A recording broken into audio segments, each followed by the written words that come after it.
Hello friends. I'd like to thank those involved for coordinating today's event and for the invitation to speak.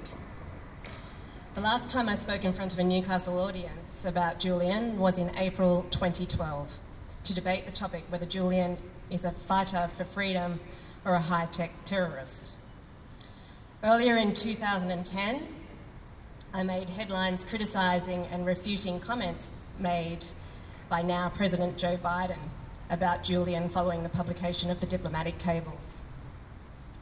Since 2010, I've spoken at rallies and formal events, published opinion pieces, written open letters to parliamentarians, including the crossbenchers in 2015, had lengthy confidential conversations with his family members, issued countless freedom of information requests in recent times with his signing authority, and stood shoulder to shoulder with Julian in an election.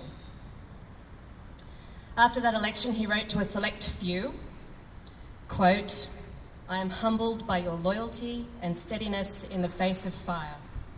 I've been through much harsher battles than this. Nothing worth doing is easy. Great battles throw our characters into relief, our strengths, our weaknesses, and our inclinations. Struggle cuts down opportunists, conformists, and those who can't sacrifice the minute for the hour. We have been bloodied, but now we can see clearly who our friends are and appreciate their talents." Many don't realise that during that election, he turned much of his attention to assisting Edward Snowden to safety. Having said all that, I've never personally met Julian, spoken briefly with him, yes, corresponded with him, yes, but never met him. And over a decade later, here I am still, as you are, gathering to support him and trying as best we can to encourage all of us to raise our voices. Why?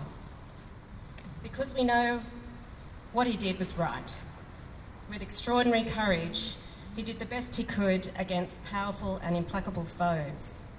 He was alive to possible personal consequences, but his profound belief in truth and justice meant he had no choice but to continue to expose dishonesty, duplicity, inhumanity, and outright evil, no matter who the perpetrators.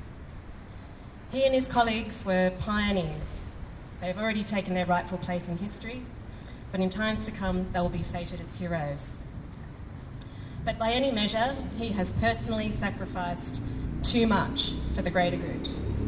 And now this incessant punishment and pursuit of him must end. Julian was 38 years old at the time of his first major publication. He turns 50 in July. He has suffered a decade of incarceration while the rest of us got on with our work, raising families, caring for sick relatives, enjoying outdoor space and direct sunlight, and living our lives surrounded and lifted by those we love. Which brings me to the actions of consecutive Australian governments over the past decade. To the eternal shame of the Australian people, they have been complicit in his persecution by their silence, by their abandonment of their citizen, by their refusal to use diplomatic channels to help him, or even to provide diplomatic assistance. FOI material confirms that they received the February 2016 report of the UN Working Group on Arbitrary Detention, which found that Julian had been arbitrarily detained by Sweden and the United Kingdom since his arrest in 2010. The expert panel called on the Swedish and British authorities to end Julian's deprivation of liberty, respect his physical integrity and freedom of movement, and afford him the right to compensation. The governments of Sweden and Britain remained silent, and so did ours. In 2019, they became aware of the report from the UN Special Rapporteur on Torture, Nils Melzer, confirming that Julian shows all the symptoms of someone exposed to prolonged psychological ill-treatment. He has been deliberately exposed for a period of several years to progressively severe forms of cruel, inhuman, or degrading treatment or punishment, the cumulative effects of which can only be described as psychological torture. They did nothing. Evidence emerged of illegal spying on Julian and his Australian lawyers in the Ecuadorian embassy. They said nothing. In May 2019, Julian told DFAT officials that he was concerned about surviving the current process and feared that he would die if he was taken to the United States. Consular officers noticed then that he appeared to have lost weight. Still nothing. An October 2019 DFAT report of court proceedings didn't mention either his weight loss or his inability to remember his own name or date of birth, which was widely reported. In November 2019, Julian told consular officials he was suffering from sensory deprivation and that he was dying.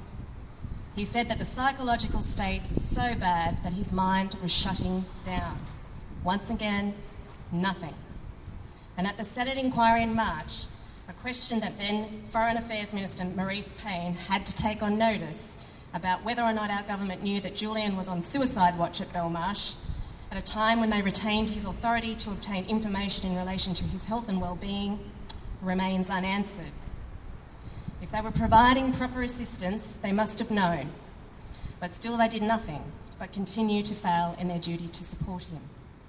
Each and every one of these failures on the part of our government, and there are many more, constitutes a grievous wrong against Julian personally, which, along with a personal belief in justice of his cause, is why I have continued to fight for him, to fight for his fundamental human rights. And I will keep fighting to the best extent that I can. I hope you will all join in and continue this fight to that same extent. I know it can be exhausting. Until Julian walks free.